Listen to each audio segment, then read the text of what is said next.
देहाद्याचा त्वासा आज या ठिकाणी श्री विठू महाकाली मिळंद पालखी सोहळ्याच्या निमित्ताने या ठिकाणी जी काही कीर्तन रूपी सेवा आयोजित केली, समस्त रावराणे परिवाराच्या वतीने आमचे आदरणीय बंधू जयेंद्र भाऊ दत्ताराम रावराणे आणि त्यांचे चिरंजीव आमचे रोहन भाऊ जयेंद्र रावराणे यांच्या समस्त रावराणे परिवाराच्या वतीने आज या ठिकाणी जी काही कीर्तन रूपी सेवा आयोजित केली, खरं तर 12 वाजलेत, म्हणजे कीर्तन संपायच्या वेळापेक्षाही जास्त वेळ झालाय, पण असू द्या, सगळं तुमच्यावर डिपेंड आहे. तुम्ही जितके वेळ बसणार तितके वेळ मी कीर्तन करणार, असं काही नाही. कारण 10 तासाचा प्रवास करून तुमच्याकरता आलेले आहे आणि याच्या अगोदर मला वाटतं 4 वर्ष झाले का, जास्त 4-5 वर्ष झाले असतील. साहेबांच्याच वास्तुशांतीच्या घराच्या पूजेच्या निमित्ताने आलो होतो आणि तेव्हापासून त्यांच्या संपूर्ण रावराणे परिवाराचं आमचं जे बहीण भावंडांचं नातं निर्माण झालं ते अजूनपर्यंत तुटलंच नाही. मला हक्काने फोन केला, 5 दिवस कंटिन्यू फोन केला की ताई तुमचंच कीर्तन पाहिजे,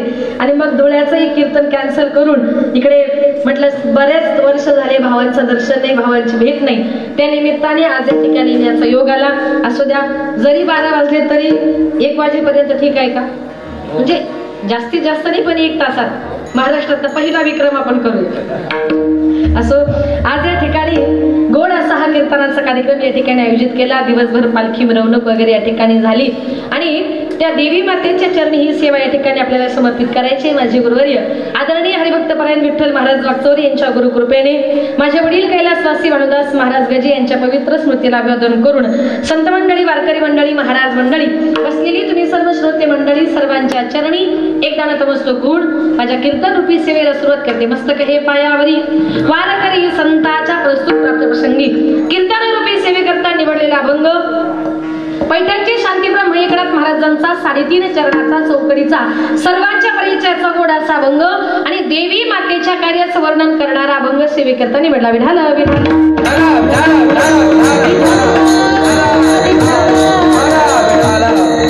नाथ बाबा म्हणतात अनादी अंबिका भगवती, अनादी काळापासून ही देवी माता या जगामध्ये आलेली आहे. वारकरी संप्रदायात अशी म्हण आहे, ज्ञानाचा एका आणि नामाचा तुका. ज्ञानोबाईंनी आपल्या अल्पवयात जे महान कार्य केलं त्यातलं उरलेलं कार्य पूर्ण करण्याकरता त्यांनी भानुदास महाराजांच्या कुळामध्ये नाथबाबांच्या रूपाने जन्म घेतला आणि उरलेलं अवतार कार्य पूर्ण केलं. भानुदासाचे कुळी महाविष्णूचा अवतार, क्षेत्र प्रतिष्ठान नांदे, गोदावरी तीर. त्याप्रमाणे नामदेव महाराजांची शतकोटी अभंगाची अपूर्ण राहिलेली प्रतिज्ञा पूर्ण करण्याकरता त्यांनी जगद्गुरु तुकाराम महाराज या नावाने अवतार घेतला आणि शतकोटी अभंगाची प्रतिज्ञा पूर्ण केली. जगद्गुरु तुकया अवतार नामयाचा संप्रदाय सगळ्यांचा इथून या. खऱ्या अर्थानं वारकरी संप्रदायाला, कीर्तनाला, भजनाला सुरुवात झाली, पण ज्ञानोबायांनी जे काही ज्ञानेश्वरी, अमृत अनुभव, चांगदेव 65 यासारखे महान ग्रंथ निर्माण केले. माऊलींचा अधिकार मोठा असल्यामुळे माऊलींचं ज्ञानही भारत असतंच. मग बघा, ज्ञानेश्वरीची एखादी ओवी जर आपण वाचली तर पटकन तिचा अर्थ आपल्याला कळत नाही, त्याच्या पाठीमागचं ज्ञान आपल्या डोक्यामध्ये जात नाही. मग या सामान्य लोकांपर्यंत हे ज्ञान जाण्याकरता, ही सामान्य लोक परमार्थाकडे येण्याकरता काय केल्यानंतर लोक परमार्थाकडे येतील, या लोकांना परमार्थाकडे आणण्याकरता बोलू नका मावशी, किती मोठा आवाज आहे माझ्यापेक्षा. असं आता ही लोक परमार्थाकडे कशी येतील याच्याकरता माझ्या ज्ञानोबायांनी माझ्या नाथबाबांच्या रूपाने आले आणि हा वारकरी संप्रदाय लोक परमार्थाकडे येण्याकरता भारुडे, गवळणी, वैदिन, दरवेशी, जोशी इत्यादी लोकांना आवडणाऱ्या विषयाशी त्यांनी परमार्थ जोडण्याचा प्रयत्न केला. महिला परमार्थाकडे कशा आकर्षित होतील त्याच्याकरता माझ्या नाथबाबांनी जाता नावाचं प्रकरण निर्माण केलं. ते जाता सगळ्या महिला माता भगिनींना माहितीये. मग महिला जर जात्यावर दळण दळायला बसल्या आणि त्यांच्याकरता ओव्या जर निर्माण केल्या, सुंदर माझे जाते गा फिरते बहुते ग ओव्या गाऊ कौतुके तू येणे बा विठ्ठला, सासू आणि सासरा दिरतो तिसरा ओव्या गाऊ भतारा तू येणे बा विठ्ठला. म्हणजे त्या ओव्या म्हणता त्यांना विठ्ठलाच्या नामचिंतनाची आवड लागेल आणि महिला परमार्थाकडे येतील. पुरुष कसे परमार्थाकडे येतील त्याच्याकरता माझ्या नाथबाबांनी भारुड नावाचं प्रकरण निर्माण केलं. प्रत्येक गावोगावी त्यांनी सोंगी भारुड करण्याचा प्रयत्न केला का भारुडाच्या माध्यमातून लोक परमार्थाकडे येतील. माझ्या नाथबाबांचा एक भारुड प्रसिद्ध आहे, सगळ्यांना माहिती आहे. मला नवरा नको ग बाई, मला दादा नको ग बाई, मला नवरा नको ग बाई, मला दादा नको ग बाई, मला नवरा नको ग बाई, मला दादा नको ग बाई, मला नवरा नको ग बाई, मला दादा नको ग बाई, मला दादा नको ग बाई, मला नवरा नको ग बाई, मला दादा नको ग बाई.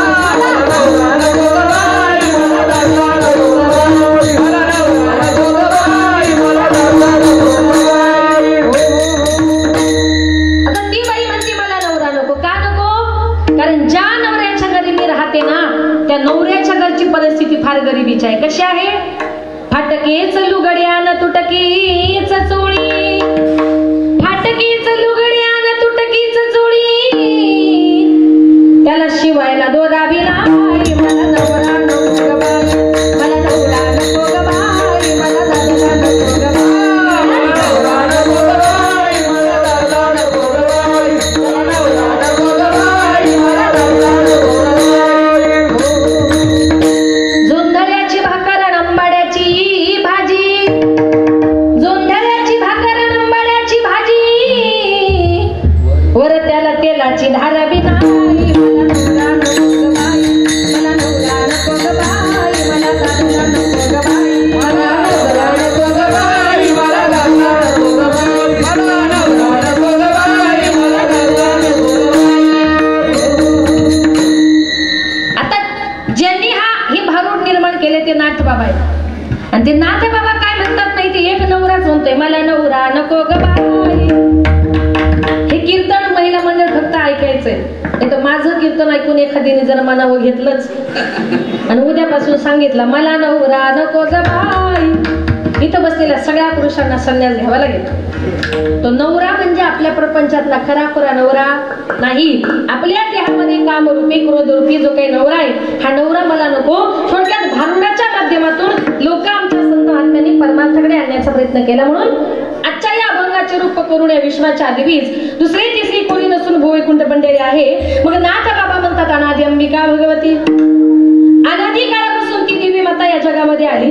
या जगात एक प्रश्न निर्माण होतोय, त्या प्रश्नाचं उत्तर अजूनपर्यंत कोणाला जमलं नाही, पण तुम्हाला जमलं तर 100% द्या. प्रत्येकाने बोलायचंय, का प्रश्न अवघड नाही. प्रश्न असा आहे, कोंबडी आधी का अंडा आधी? अंडा आधी. बरं, कोंबडी नसती तर अंडा आला असतं का? ना, अंडा नसता तर कोंबडी आली असती का? नाही. दुसरा प्रश्न असा, बी आधी का झाड आधी? याचं सुद्धा उत्तर नाही. या प्रश्नाचं उत्तर अजूनपर्यंत चंद्रावर जाणाऱ्या किंवा मंगळावर जाणाऱ्या एकाही अल्पबुद्धीन मानवाला सापडलेलं नाही. म्हणून आपण जास्त डोकं लावायचं नाही, कारण याचं उत्तर माझे नाथ बाबा देतात. पहिले कोठेच नव्हते काही, पहिले कोठे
आली, तिनं सगळ्या जगाची उत्पत्ती केली. म्हणून या जगाची उत्पत्तीच एका आदिमाया शक्तीपासून झालेली आहे. म्हणून भगवान परमात्मा म्हणतात या जगामध्ये देव जेव्हा अवतार घेतो ना, त्यावेळेला भगवंताने सांगितले ज्या ज्या वेळेला धर्माची हानी होते, अधर्म वाढतो, साधू संतांना दुष्टापासून त्रास होतो, तेव्हा इंडिया कलियुगामध्ये अवतार घेईल. यदा यदा हि धर्मस्य ग्लानिर्भवति भारत अभ्युत्थानाय धर्मस्य तदात्मनं सृजाम्यहं परित्राणाय साधूनां विनाशाय च दुष्कृतां धर्म संस्थापनार्थाय संभवामि युगे युगे. ज्या ज्या वेळेला धर्माची हानी होते, अधर्म वाढतो, साधू संतांना दुष्टापासून त्रास होतो, तेव्हा मी या कलियुगामध्ये अवतार घेईल. कारण देवाचं पहिलं कार्य आहे भक्ता राखे पायापाशी. तुम्हाला जे पाहिजे ना ते भगवान परमात्म्याकडे मागा. देव तुम्हाला मला प्रत्येकाला दिल्याशिवाय राहणार नाही. फक्त मनापासून भगवान परमात्म्याकडे मागण्याची इच्छा पाहिजे. काही काही लोकांची गंमत अशी आहे, काही काही लोकांना पाहिजे असतं एक आणि ते मागतात दुसरंच मागितलं तर मिळणार नाही. एक सुंदर उदाहरण सांगते ऐका. एका मुलाचं नवीन लग्न झालं, तो आपल्या सासूरवाडीला गेला. आता गेला नेमका दुपारच्या जेवणाच्या वेळेवरच सासूबाईने सांगितलं जावई बापू आला, तुम्हाला जेवायला काय करू? तिने सांगितलं पुरणपोळ्या. तो म्हटला अजिबात नको. जिलेबी नको, गुलाबजाम नको, बासुंदी नको. जावई म्हटला सासूबाई प्रत्येक वेळेला आले का तेवढेच आयटम करता, आताच्या वेळेला असा काहीतरी पदार्थ करा का अजूनपर्यंत मी कधी खाल्ला नसेल आणि कधी बघितलाही नसेल, तरच जेवतो, नाही तर चाललो. आता कुठल्या सासूला वाटतं जावई उपाशी गेला पाहिजे? सासूबाईने सांगितलं जावई बापू अर्धा तास थांबा, नक्की तुमच्या करता तुमच्या आवडीचा नवीन पदार्थ बनवून देते. मग आता जावई बापू बसले. सासूबाईने आपल्या जावया करता स्वयंपाक करायला सुरुवात केली. महिला मंडळ लक्ष आहे तुमचं. मी तुम्हाला रेसिपी सांगते, तुम्ही पदार्थाचं नाव सांगा. तांदळाचं पीठ असं पातळ करायचं आणि त्याच्या तव्यावर काढतात, त्याला काय म्हणतात? महिला मंडळ बघा, त्या मुलांना सुद्धा माहिती आहे. काय म्हणतात? धिरडे म्हणतात का? धिरडे, हा धिरडे पण म्हणतात ना. बरं, नाहीतर काही काही बायकांना सांगताच येत नाही. काही काही बाया तर इतका सुगरण 60-65 वर्षाचं वय होतं पण मिठाचाच अंदाज येत नाही. आणि इतक्या सुगरण असतात काही एकाच पातेल्यामध्ये 3 पद्धतीचा भात बनवतात. माहिती का तुम्हाला? एकाच टोपात 3 प्रकारचा भात, खाली जळगाव, मध्ये चिखली आणि वर तांदूळवाडी मोकळी. इतक्या सुगरण बरं का. इतकं सुगरण असू नये, प्रत्येक बाईला मिठाचा अंदाज असला पाहिजे. आता त्या सासूबाईने आपल्या जावया करता धिरडे बनवले तांदळाचे आणि त्याच्याबरोबर ते गुळाचं पाणी करतात का तुमच्याकडे? त्याला काय म्हणतात? गुळवणी. छान नाव आहे. त्या पदार्थाचं नाव झालं धिरडे आणि गुळवणी. असा नवीन पदार्थ त्या सासूबाईने आपल्या जावया करता तयार केला. जावई बापू जेवायला बसले. आता जेवायला बसल्यानंतर त्याने कधी न पाहिलेले, कधी न खाल्लेले, त्याला ते इतके आवडले. बसल्या बसल्या कमीत कमी त्यानं 20-25 हाणले. जेवण झालं. म्हटलं मामी तुम्ही खरंच माझ्याकरता इतका सुंदर पदार्थ केला, मला जरा तुम्ही त्याचं नाव सांगा. संध्याकाळी घरी गेलो का तुमच्या मुलीला परत हेच करायला सांगा. त्या सासूबाईने सांगितलं जावई बापू त्याला धिरडे आणि गुळवणी म्हणतात. आता याला कधी नाव न ऐकलेलं, कधी न बघितलेलं, ते नाव थोडंसं अवघड होतं. त्याने विचार केला घरी जाईपर्यंत पदार्थाचं नाव विसरलं तर त्यानं रस्त्यानंच चालताना मंत्र सुरू केला. धिरडे गुळवणी, धिरडे गुळवणी, धिरडे. छान वाजवता तुम्ही. खाल्लेत का? हा, गुळवणी खाल्ले, धिरडे नसतील असो. असा त्यानं रस्त्यानं चालताना मंत्र सुरू केला आणि रस्त्यानं मंत्र म्हणत चालला. आपल्या गावच्या वेशीपर्यंत केला आणि बरं झालं म्हटला आता गावामध्ये येईपर्यंत नाव लक्षामध्ये राहिले. आणि एकदा का घरामध्ये गेलो की म्हटला माझ्या बायकोला धिरडे गुळवणीच बनवायला सांगा. असा आनंदाच्या भरामध्ये उड्या मारत चालला होता. उड्या मारत चालला असताना गावच्या वेशीवर मशीन असं शेणाचा मोठा, काय म्हणतात त्याला? काय म्हणतात? पोहे म्हटले का? शेणाचा पोह. हा, असं मोठं शेण टाकलं होतं आणि रस्त्यानं चालता त्या शेणावरून जसा घसरला तसा पसरला आणि पसरला तसंच विसरला. सासूबाईने काय नाव सांगितलं पदार्थाचं नावच विसरून गेला. घरी गेला आणि बायकोला म्हटलं अगं तुझ्या आईने माझ्याकरता इतका सुंदर पदार्थ केला होता, तू काही कर पण आत्ता मला तेच करून दे. बायको म्हणायचे नाव सांगा. अगं तुझ्या आईने केलं ते, अहो नाव तरी सांगा. आता पूर्वीच्या काळी फोनही नव्हते, तू फक्त म्हणायचं मला करून दे. ती म्हणायचे नाव सांगा. त्याला असं भूक लागली होती, बायको करून देत नाही. त्यानं काठी घेतली आणि काठीनं जी बायकोला मारायला सुरुवात केली ती म्हणते अहो मारू नका, त्यापेक्षा नाव सांगा, 2 मिनिटात तुम्हाला बनवून देते. तो फक्त तिला मारायचा. दोघांच्या भांडणाचा आवाज शेजारच्या गंगूबाईला गेला आणि ती पळत आली आणि म्हटली दादा अहो कशाला भांडता? त्यानं सांगितलं मला भूक लागली, तिला म्हणतो जेवायला ती जेवायला देत नाही. तिने सांगितलं हे पदार्थाचं नावच सांगत नाही, यांना जेवायला द्यायचं कसं. त्यानं परत जी काठी उचलली बायकोच्या पाठीमध्ये मारली आणि त्या शेजारी बाईचं लक्ष त्या बाईच्या पाठीकडे गेलं. ती म्हटली दादा अहो नका मारू, तुम्ही तुमच्या बायकोला मारून मारून तिची पाठ पार तुम्ही धिरड्यावानी करून टाकली. तो म्हटला हा मला तेच पाहिजे होते धिरड्यावानी म्हणून. म्हणजे काही लोकांना पाहिजे असतं एक आणि ते मागतात दुसरं. तुम्ही वेगळाच जर मागितला देव तुम्हाला देणार नाही. तुम्हाला जे पाहिजे ते भगवान परमात्म्याकडे मागा. भगवान परमात्म्याचं कार्य आहे भक्ता राखे पायापासी दुर्जनासी संहारी. म्हणून आज त्या गावातली देवी आज आपल्या गावापर्यंत आलेली आहे. मानदेवी गावातली देवी आपल्या गावापर्यंत आलेली आहे. म्हणून ही देवी मातेचं जेव्हा आपल्या गावामध्ये आगमन होतं ना, ती आनंदाने आपल्या गावात येते ना. लक्ष्मीची पावलं जर गावामध्ये आली तर सगळीकडे आनंदाचं वातावरण निर्माण होतं. कारण या जगामध्ये तुम्हाला मला आनंद देणारी आहे ती देवी माता. म्हणून आपण त्या देवी मातेला पुन्हा एकदा आवाहन करूया. एक आंबा गोंधळाला आवाज घुमू लागला, अंबाबाई ग तुझा संबळ वाजला.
गोंधळ केला पाहिजे.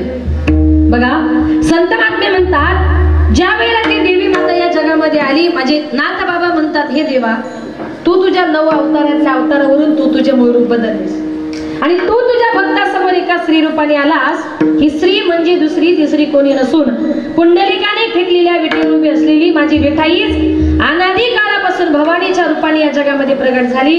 अभंगाचे प्रथम अंबिका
असं का वाटलं? हे उदाहरण प्रत्येकाला लक्षपूर्वक आहे का? ज्या वेळेला एका राक्षसाने भगवान महादेवांची खूप तपश्चर्या केली, भगवान महादेव त्याला प्रसन्न झाले, मनापासून तो भगवान महादेवांची सेवा करायचा, त्याच्यामुळे तो भगवान महादेवांचा आवडता शिष्य बनला होता. आणि आवडता शिष्य असल्यामुळे त्याच्याजवळ एक काम होतं की भगवान महादेवांना रोज तो ताजं ताजं भस्म आणून द्यायचा. एक दिवस झाले, 2 दिवस झाले, या जगामध्ये एकही मनुष्य जात नव्हता. तो राक्षस महादेवांच्या जवळ गेला, सांगितलं, महादेवा तुम्ही सांगितलंय का मला रोज ताजं भस्म लागतं, 2 दिवस झाले या जगामध्ये कुणीच माणूस मिळत नाही, तुम्हाला ताजं भस्म द्यायचं तरी कुठून? तेव्हा भगवान महादेवाने सांगितलं, हे बघ मला रोज ताजं भस्म लागतं, मी तुला एक वरदान देतो, ज्या दिवशी या जगामध्ये कुणीच मनुष्य मरणार नाही त्या दिवशी तू ज्याच्या डोक्यावर हात ठेवशील ना त्याचा भस्म होणार. आता असं वरदान त्याला दिल्यानंतर तो राक्षस फार उन्मत्त झाला. त्या राक्षसामध्ये एवढी ताकद आली, इकडे लक्ष द्या, तो राक्षस ज्याच्या डोक्यावर हात ठेवेल ना त्याचा भस्म व्हायचा, म्हणून त्या राक्षसाचं नाव भस्मासूर नावाचा राक्षस असं ठेवण्यात आलं. तो भस्मासूर नावाचा राक्षस उन्मत्त झाला. जंगलावरून येणाऱ्या जाणाऱ्या प्रत्येकाच्या डोक्यावर तो हात ठेवायचा आणि त्याला भस्म करायचा. त्याला अभिमान प्राप्त झाला की या जगामध्ये मला कुणापासूनच भीती नाहीये. पण ज्या भगवान महादेवानं मला वरदान दिलंय ना ते भगवान महादेव माझ्या डोक्यावर कधी हात ठेवू शकतात आणि माझा भस्म करू शकतात, त्यापेक्षा आपण असं करायचं, त्या भगवान महादेवांनाच मारायचं. म्हणून तो भस्मासूर नावाचा राक्षस भगवान महादेवांना मारण्याकरता कैलास लोकामध्ये गेला. बघा, ज्याने वरदान दिलं त्याच्या डोक्यावर हात ठेवायला तयार झाला. ज्ञानेश्वरीत त्याचं वर्णन आले, जेथील या कृपे लागी वरू तेथेची होय व्याभिचारू, मी काय भस्मासुरू अर्जुन म्हणे. अरे माझ्या घरच्या लोकांना मारायला तुला काय मी भस्मासुरू वाटलो? कैलास लोकांमध्ये गेला, भगवान महादेवाने त्याला बघितलं, तो राक्षस अतिशय क्रोधायमान झालेला होता, डोळ्यामध्ये आग बसली होती, थरथरा कापत होता. आणि भगवान महादेवाने सांगितलं, त्या राक्षसाने सांगितलं, भगवान महादेवांना बघितलं, त्यांच्या लक्षात आलं हा मला मारणार. पण ज्याने वरदान दिलं होतं तोही थांबू शकत नव्हता, म्हणून भगवान महादेव पुढे पळत सुटले. तो राक्षस भगवान महादेवांच्या पाठीमागे पळत सुटला. भयभीत झाले, पळत पळत ब्रह्मलोकात गेले. ब्रह्मदेवाला घडलेला प्रकार सांगितला. ब्रह्मदेवाने सांगितलं, जीव वाचवायचा आहे, मी तुम्हाला न्याय देऊ शकत नाही, वरदान तुम्हीच दिले. भगवान महादेव भयभीत झाले, वैकुंठ लोकात गेले. भगवान विष्णूंना सगळा घडलेला प्रकार सांगितला. भगवान विष्णूने सांगितलं, तुला जर वाचायचंय ना घाबरू नको, मी तुला अभय देतो. म्हणजे भगवान विष्णूने विचार केला, आता या राक्षसाला थांबवायचंय आणि भगवान महादेवांना वाचवायचंय ना, आता मला फक्त स्त्री व्हावं लागेल. सुंदर असं मोहिनीचं स्त्रीचं रूप धारण केलं आणि ज्या रस्त्याने तो भस्मासूर नावाचा राक्षस येणार होता ना त्या रस्त्यामध्ये ती विष्णुरूपी मोहिनी येऊन थांबली. ज्या वेळेला तो भस्मासूर नावाचा राक्षस आला त्याने सुंदर अशा मोहिनीला बघितलं. पूर्वीच्या काळच्या राक्षस स्त्रिया सुंदर स्त्रिया बघितला की थांबायचं, तसे ती थांबतच नव्हती. मग त्यांनी विचार केला, आता याला थांबवायचंय ना. जेव्हा ती विष्णुरूपी सुंदर अशी मोहिनी बघितली आणि त्या राक्षसाने विचार केला की अरे महादेवाच्या पाठीमागे पळण्यापेक्षा हिच्या मागे गेलं तर लग्न करेल ही माझ्याशी. भगवान महादेवाच्या पाठीमागे पळायचं सोडलं आणि त्या विष्णुरूपी मोहिनीच्या पाठीमागे तो भस्मासूर पळू लागला. पळत पळत ती मोहिनी स्वर्ग लोकातून खाली मृत्यू लोकामध्ये आली. एका घनदाट जंगलामध्ये येऊन थांबली. तो राक्षसही जवळ आला. तिने हात जोडले, सांगितले, हे बघ राक्षसा, मला माहितीये तुला माझ्याशी लग्न करायचंय.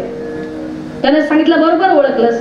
तिने सांगितलं, बघ मी तुझ्याशी लग्न करायला तयार आहे, पण आमचा एक खानदानी लोकाचार असा आहे, लग्न झाल्यानंतर नवरी जसं नाचेल तसं सेम टू सेम 5 वेळा नवरदेवाने नाचून दाखवायचं. तो राक्षस म्हटला, लग्नच करते ना, अगं तुझ्यासारखं 5 वेळा काय 500 वेळा नाचून दाखवतो, नाच म्हटले. आता ती विष्णुरूपी मोहिनी नाचायला लागली. विचार करा, ज्या जगाच्या बापानं सगळ्या जगाला नाचायला शिकवले तो जगाचा बाप किती सुंदर नाचत असेल.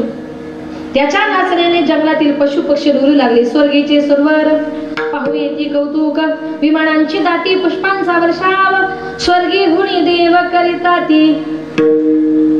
मग विष्णुरूपी मोहिनीच्या लक्षात आलं की हा राक्षस आता नाचण्यामध्ये पूर्णपणे गुंग झालेला आहे. नृत्याचा प्रकार म्हणून नाचता नाचता त्या मोहिनीने आपले हात कमरेवर नेले. नंतर नाचता नाचता आपले हात खांद्यापर्यंत नेला. आणि तो राक्षस 100% आता नाचण्यात गुंग झालाय हे बघितलं आणि त्या विष्णुरूपी मोहिनीने एक नृत्याचा प्रकार म्हणून आपला स्वतःचा हात आपल्या डोक्यावर ठेवला आणि त्या भस्मासुराने देखील आपला हात स्वतःच्या डोक्यावर ठेवल्याबरोबर भस्मासुराचं काय झालं? मग त्याला मारण्याकरता तिला युद्ध करावं लागलं का? म्हणूनच माझा भगवान परमात्मा स्त्रीच्या रूपाने या जगात आला. कशामुळे? अनादि निर्गुण प्रगटली भवानी, अनादि निर्गुण प्रगटली भवानी, मोहमय्यासुर मर्दनाला, मोहमय्यासुर मर्दनाला, विविध तापाची करावया झाड, विविध तापाची करावया झाड, नीला लागे तू मानस निर्भर, लागे तू बाबत निर्भर, लागे तू बाबत निर्भर, लागे तू बाबत निर्भर, ऐसा जोगवा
महिषासुर भस्मासुर या राक्षसांचा नायनाट करण्याकरता तिने या जगामध्ये अवतार घेतलेला आहे. आणि एखादा भक्त जर एखादा राक्षस जर आपल्या भक्ताला जर त्रास देत असेल तर त्याच्याकरता या जगामध्ये एक महिषासुर मर्दिनी स्तोत्र सुद्धा आहे. जो स्तोत्र म्हटल्यानंतर वाईट ज्या वृत्ती आहेत त्याचा नाश होत असतो. आई गिरी नंदिनी नंदित मेदिनी विश्व विनोदिनी नंदनुते गिरिवर विंध्य शिरोदिनी वासिनी विष्णु विलासिनी जिष्णुनुते भगवती हे सिद्धी कंद कुटुंबिनी भूरी कुटुंबिनी भूरी कृते जय जय हे महिषासुर मर्दिनी रम्य कपर्दिनी शैलसुते आई गिरी नंदिनी नंदित मेदिनी विश्व विनोदिनी नंदनुते गिरिवर विंध्य शिरोदिनी वासिनी विष्णु विलासिनी जिष्णुनुते विष्णु विलासिनी जिष्णुनुते विष्णु विलासिनी जिष्णुनुते. महिषासुर मर्दिनी सुद्धा स्तोत्र आहे. या जगामध्ये भगवान परमात्मा सगळं काही सहन करू शकतो, पण आपल्या भक्ताला जर कोणी अपमान करत असेल तर माझ्या देवाला तो सहन होत नाही. म्हणून संत महात्म्यांनी तुम्हाला मला प्रत्येकाला भगवान परमात्म्याकडे जाण्याचा एक मार्ग सांगितलाय. संतांनी सांगितलेल्या मार्गाने जाण्याचा प्रयत्न करा. काही काही लोक ना जेवणामध्ये कधीच कोणाचं ऐकत नाही बघा. एक दिवस एक बाई ब्राह्मणाकडे गेली. ब्राह्मणाला सांगितलं, ब्राह्मण दादा मला जरा सत्यनारायणाची पूजा करायची, काय काय लागेल? ब्राह्मणाने तिला सगळी यादी तयार करून दिली. जाताना सांगितलं, बाई सत्यनारायणाची पूजा करण्याकरता लक्ष्मी नारायणाचा जोडा असावा लागतो. तिने सांगितलं, माझे पती तर परदेशात राहतात. मग ब्राह्मणाने सांगितलं, बाई तुम्हाला पूजा करता येणार नाही, दुसरी जोडी बसवा. ती म्हटली, असं कसं? खर्च करणार आहे म्हणजे पूजा मलाच करायची. ब्राह्मण म्हटली, बाई तुमचे पती नाही, तुम्ही पूजा करू शकत नाही. ती म्हटली, असं कसं? ती जरा पुढची हुशार होती बघा. काही काही गावांमध्ये इतक्या पुढच्या हुशार बायका असतात का त्या कुणालाच बोलू देत नाही. त्या उलट म्हणतात, माझ्यासारखी शहाणी या गावात नाही, बोलूनच देत नाही. ती ब्राह्मणाला म्हटली, ब्राह्मण दादा पुरुष लोक कसे एखाद्या पूजेला जर बसले आणि तिथे जर त्यांची बायको हजर नसेल तर खिशामध्ये बायको म्हणून काय घेऊन बसतात? चांगला अनुभव दिसते पुरुषांना. काय घेऊन बसतात? सुपारी. मग पुरुष लोक जर पूजेला बायको म्हणून सुपारी घेऊन बसतात तर आमच्या करता नवरा म्हणून काय ऑप्शन? ब्राह्मणाने सांगितलं, बाई अजून तर शास्त्रामध्ये तसं काहीच नाही. ती म्हटली, असं कसं? पुरुषांकरता सुपारी आहे म्हणजे आमच्या करताही काहीतरी असेलच ना. हवं तर तुम्ही थोडासा शास्त्राचा अभ्यास करा. त्या ब्राह्मणाने शास्त्राचं पुस्तक घेतलं, 2-4 पानं उलटली. म्हटलं, बाई सापडलं. ती म्हटली, पटकन सांगा. तो म्हटला, पुरुष लोक जर पूजेला बायको म्हणून जर सुपारी घेऊन बसतात ना तर तुम्ही पूजेला नवरा म्हणून एखादा चांगला मोठा बटाटा घेऊन बसा. जे लोक ऐकत नाही त्यांच्या करता हवं. संत महात्म्यांनी आपल्याला जो मार्ग सांगितलाय त्या मार्गाने तुम्हाला मला प्रत्येकाला मार्गक्रमण करायचंय. कारण संत महात्मे आपल्याला जो मार्ग दाखवतात तो योग्यच असतो. पण ऐकत जा कोणाचा तरी. बघा, एका गावात एक सुनबाई आपल्या सासूरासारखी घरात घ्यायची बाहेर काढायची, घरात घ्यायची बाहेर काढायची. सकाळपासून दुपारपर्यंत तिचा तेवढाच उपक्रम चालू. एक मातृभक्त गेला आणि म्हटलं, बाई अहो सकाळपासून मी तुमची गंमत बघतोय, तुम्ही तुमच्या सासूला घरात घेता बाहेर काढता, घरात घेता बाहेर काढता, नेमकं तुमचं चाललंय तरी काय? तिने सांगितलं, दादा तुमचा काहीतरी गैरसमज झाला. मी अजिबात माझ्या सासूला त्रास देत नाही, मी सकाळपासून व्यायाम करतोय, व्यायाम. तो म्हटला, असं सासूला आत बाहेर काढून कुणी व्यायाम करतं का? ती म्हटली, खरं सांगू का दादा, मी रामदेव बाबांची कट्टर शिष्य आहे आणि मी सकाळी उठले त्या टीव्हीला पहिले रामदेव बाबांचे योगासन लावते आणि त्याच्यात रामदेव बाबांनी असं सांगितलंय, सासको अंदर ले लो, सासको बाहेर छोडो, सासको अंदर ले लो, सासको बाहेर छोडो. आता रामदेव बाबा काय म्हणतात, सासूला आत घ्या बाहेर काढा. ते म्हणतात, बाबांना श्वास द्या, श्वास सोडा. म्हणजे तुम्ही जर त्याचा गैरअर्थ करत असाल, कळत नाही ना, एखाद्या मोठ्या माणसाला विचारा, संतांना विचारा, चांगल्या मार्गाने जा. मार्गदावणी गेल्या आधी दयानिरी संतती तेनेची पंथे चालू जाता न पडे गुंता मोठे काही. संतांनी सांगितलेल्या मार्गाने जर गेलात तर तुमचा माझा प्रत्येकाचा उद्धार झाल्याशिवाय राहणार नाही. आणि म्हणून संत महात्मे तुम्हाला मला या जगामध्ये एक योग्य मार्ग दाखवण्याचा प्रयत्न करतात. म्हणून अनादी अंबिका भगवती बोध परडी घेवनी हाती होत ज्ञानाचा पाजाळती उदो उदो भक्त नाचती. आनंदाने आम्ही तुझं स्वागत करणार आहे. त्याच्या निमित्ताने आज या ठिकाणी कीर्तन आयोजित केलंय. म्हणून अंबे जगदंबे तू आमच्या गोंधळाला ये, अभंगाचे धोरण गोंधळा ये हो जगदंबे, गोंधळा ये हो जगदंबे, गम पहारे गजरे गोंधळा ये हो जगदंबे, गोंधळा ये हो जगदंबे.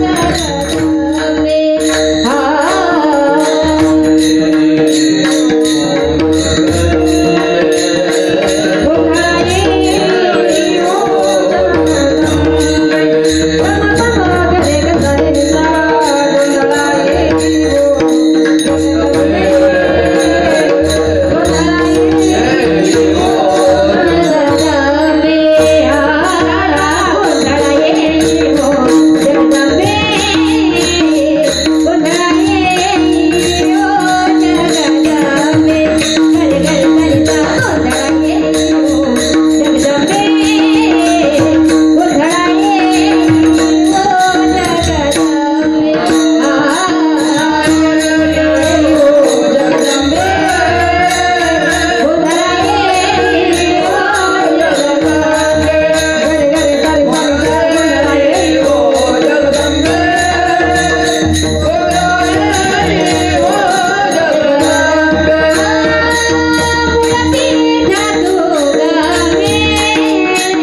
जगदंबे मूळ पीठ तू आंबे.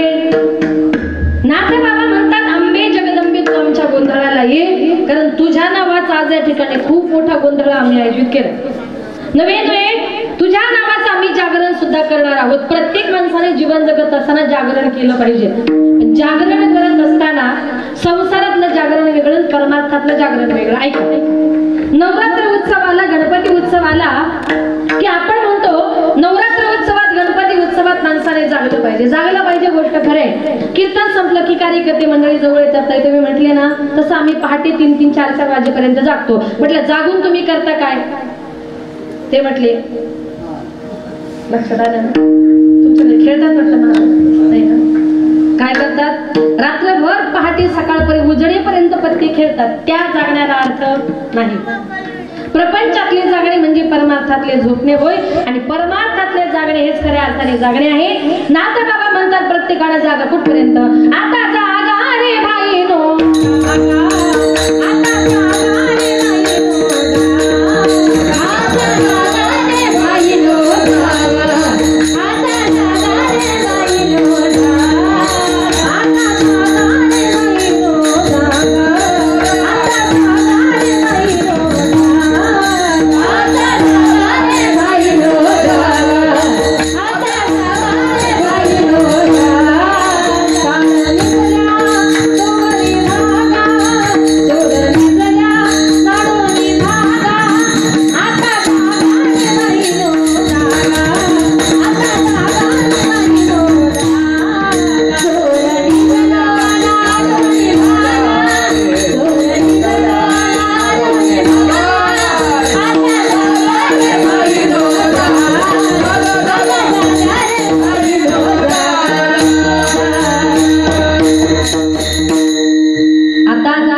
लागणार. म्हणून काळानं घेऊन जायच्या अगोदर माणसाने जागलं पाहिजे. आज या ठिकाणी या देवी मातेचा उत्सव आहे. आणि दुसरा सुवर्ण योग म्हणजे योगायोग, म्हणजे आज तिथीप्रमाणे छत्रपती शिवाजी महाराजांची जयंती सुद्धा आहे. आज महाराष्ट्रभर मोठ्या आनंदानं, मोठ्या उत्साहानं नाही का आज राजांची जयंती मोठ्या आनंदानं साजरी केली जाते. ज्या वेळेला बाळराजे जन्माला आले त्यावेळेला सगळ्या जगताला आनंद झाला होता, कारण स्त्रियांचं, तुमच्या आमच्या सर्वांचं लक्षण करणारा राजा या जगामध्ये जन्माला आला होता. छत्रपती शिवाजी राजांना बाळराजांना पाळण्यामध्ये घातलं आणि तिथल्या माता आनंदानं पाळणं म्हणू लागल्या. झुलवा पाळणा पाळणा बाळ शिवाजी का, झुलवा पाळणा पाळणा बाळ शिवाजी का, झुलवा पाळणा पाळणा बाळ शिवाजी का, झुलवा पाळणा पाळणा बाळ शिवाजी का. चंद्र जसा इंद्र शोभता पुत्र जिजाऊचा, चंद्र जसा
त्या मातीची किती मोठी पुण्य असेल हो.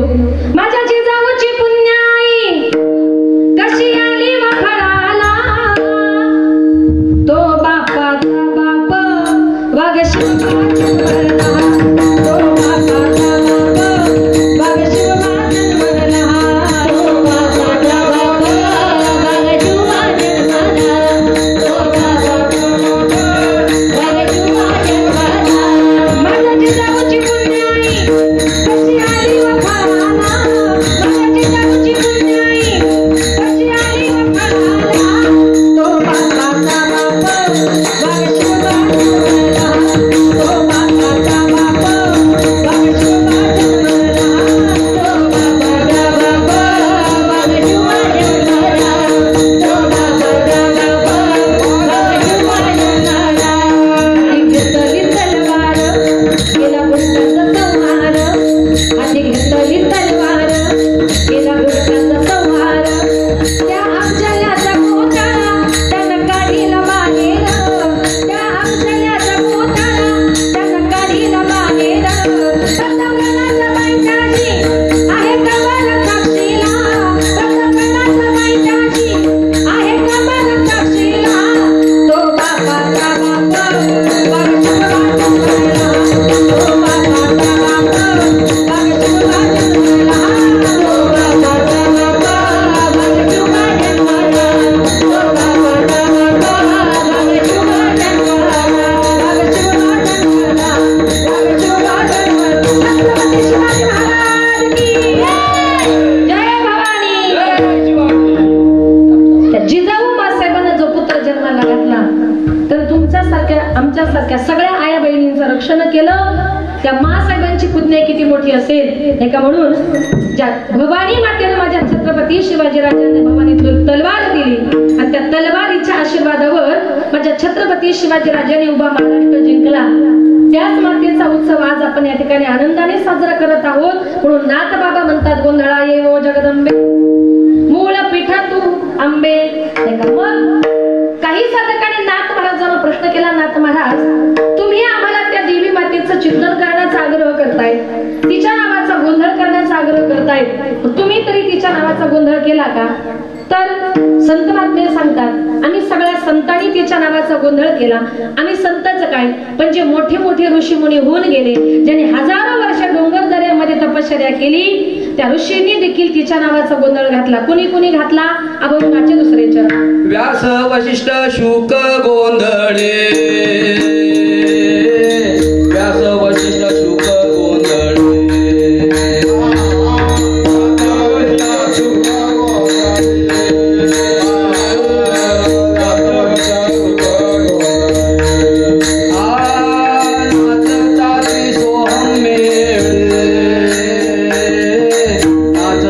सोहम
त्यामुळे तो त्यांचा आवडता झाला. तेही प्राणावणी परवते मज आवडती निरुते ते भक्ती चरित्राते प्रशंसती. रात्रंदिवस तुझ्या नावाचा गोंधळ त्याने घातला. व्यास वसिष्ठ शुक गोंधळी नाचता ती सोहम्य.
माझ्या अल्पमतीप्रमाणे 2 चरणांचा धावता भावात आपल्या समोर मांडण्याचा प्रयत्न केला.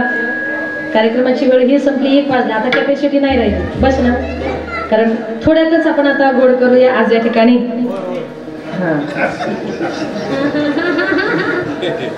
Short but and sweet. बरोबर. आज या ठिकाणी मला ती पत्रिका द्या.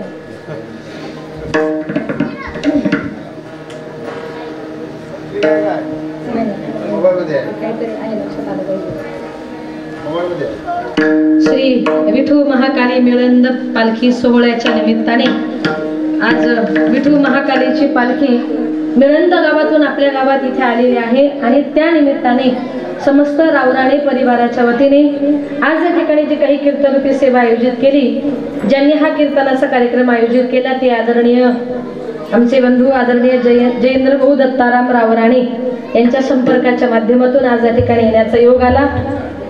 आणि निश्चितच जयेंद्र भाऊ त्यांचा संपूर्ण हा परिवार रावराणे परिवार जवळजवळ 7 जण ते भाऊ आहेत. पण निश्चितच जेव्हा त्यांच्या घराच्या पूजेला आले होते, मी मगाशीच म्हटलं की तेव्हापासून मला हक्काची 7 भाऊ या सिंधुदुर्ग जिल्ह्यामध्ये मिळाले. मला इतका आनंद वाटला की आज आम्ही भिवंडीवरून एवढ्या लांबून या ठिकाणी येतो. पण निश्चितच तुकोबारांचे एक प्रमाण आहे बघा, अभंग आहे, माझी जातीचे मज भेटो कोणी. एका माझी जातीची म्हणजे माझ्या जातीचे नाही, तर आपल्या वारकरी संप्रदायातली माणसं आणि वारकरी संप्रदायाला मानणारी माणसं आज या ठिकाणी या परिवारामध्ये आहेत. म्हणून जयेंद्र भाऊंच्या वतीने आज या ठिकाणी येण्याचा योग आला. त्यांचे चिरंजीव आमचे रोहन भाऊ जयेंद्र रावराणे, माजी नगराध्यक्ष, बांधकाम सभापती, विद्यमान नगरसेवक, जयेंद्र भाऊ म्हणजे वित्त व बांधकाम सभापती, जिल्हा परिषद सिंधुदुर्ग यांच्या वतीने ही कीर्तनरूपी सेवा या ठिकाणी माझ्याकडे आली. तुमच्या जयेंद्र भाऊंचं, त्यांच्या संपूर्ण रावराणे परिवाराचं या ठिकाणी मनपूर्वक मी आभार मानते. आणि 5 वर्षापूर्वी आले होते तेव्हा माझी साडी त्यांच्याकडे विसरली होती. मला वाटतं अजून तशीच आहे. आता 1 वर 1 फ्री द्यायला लागले. आणून ठेवल्यात नका हो, हक्काचे भाऊ आहेत म्हणून मुद्दाम म्हणते. असो, निश्चितच या परिवारात आमच्या असणारं प्रेम, तुमचं प्रेम, तुमचे आशीर्वाद शेवटपर्यंत असेच राहू द्या. या कीर्तनाकरता ज्यांनी 2 तास गोड अशी मृदुंगाची सेवा दिली ते 2ही मृदुंगाचार्य, त्यांचंही या ठिकाणी मनपूर्वक आभार. परिसरातून आपल्या गावातून आलेली तुम्ही सगळी गुणीजन मंडळी, टाळकरी मंडळी, गायक मंडळी, महाराज मंडळी, आपण सर्वजण या ठिकाणी आलात. गोड असं गायन केलं. आपल्या सर्व गुणीजनांचं या ठिकाणी मनपूर्वक आभार मानते. आता कोणाचं नाव काही घेत नाही, वेळ भरपूर झालाय. माझी विद्यार्थिनी युवा कीर्तनकार भूमिताई पाटील माझी पुतणीच आहे, ती देखील या ठिकाणी, तिचाही या ठिकाणी मनपूर्वक आभार. सुभदार महाराजांचं, विनेकरी महाराजांचा आभार. तुम्ही सगळा श्रोतवर्ग या कार्यक्रमाला, आता आपलं कीर्तनच 11:30ला सुरू झालं, त्याच्यामुळे दोष कुणाचाच नाहीये. असो, पण पालखी सोहळा असल्यामुळे आणि अन्नदान मोठं असल्यामुळे कार्यक्रमाला उशीर झाला, विलंब झाला. आणि निश्चितच त्यांनाही माहिती होतं की आमची ताई आम्हाला काही बोलणार नाही. म्हणजे रात्री 1ला जरी कीर्तन सुरू झालं तरी ताई बोलणार नाही, त्यांना खात्री होती. आमचे भाऊ मगाशी इतकं छान बोलत होते, छान अँकरिंग केलं तुम्ही, म्हणजे मला असं वाटलं माझ्याऐवजी तुमचंच कीर्तन ठेवायला पाहिजे होतं. खूप गोड आणि अशी छान माहिती दिली त्यांनी, खूप गोड बोलत होते. तुमचंही दादा या ठिकाणी मनपूर्वक आभार. सगळ्या श्रोतवर्गाचा मनपूर्वक आभार. आणि जवळजवळ 1 वाजता तरी आपण सर्वजण या ठिकाणी बसलात. सगळ्या माझ्या माता भगिनींचा आभार. युट्यूबच्या माध्यमातून ज्यांनी या कार्यक्रमाचं शूटिंग केलं त्या दादांचंही या ठिकाणी मनपूर्वक आभार. समोर बसलेले आपल्याच गावातील महाराज, आपण एक कीर्तन श्रवण करण्याकरता बसलात, तुमचंही या ठिकाणी मनपूर्वक आभार. आमचं भाग्य की तुमच्यासारखी मंडळी आज या कीर्तनाला उपस्थित आहे. आणि बोलताना माझ्याकडून जर काही चुकलं असेल तर मला क्षमा असावी. जे काही चांगलं असेल ते तुम्ही घेण्याचा प्रयत्न करा. झालेली सेवा या देवी मातेच्या, विठ्ठल रुक्मिणीच्या चरणी समर्पित करून सेवेला पूर्णविराम.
सर्व भावकी राजापूर तालुक्यातील मिळणमधले माननीय भाई आले, त्यांचे सर्व सहकारी, मिळणचे सर्व आमचे पालखी सोबत आलेले सर्वच बंधू, आमच्या या मंडळाचे सर्व कार्यकर्ते आणि त्यांचा सत्कार करावा.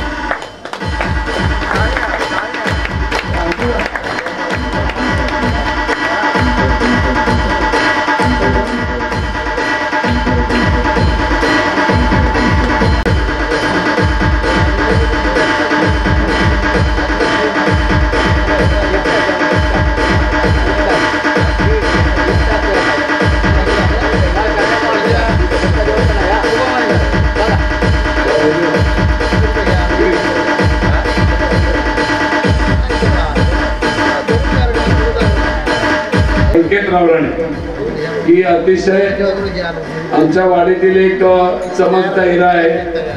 आणि दुसरी गोष्ट स्वतःची स्वामीला आहे. संपूर्ण हे दोघे जण असले की आम्हाला कसली चिंता वाटत नाही आणि म्हणून त्यांच्या हस्ते ठेवलेलं आहे.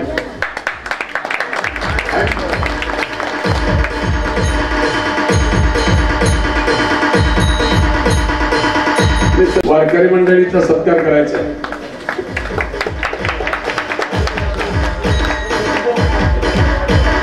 त्या अंकित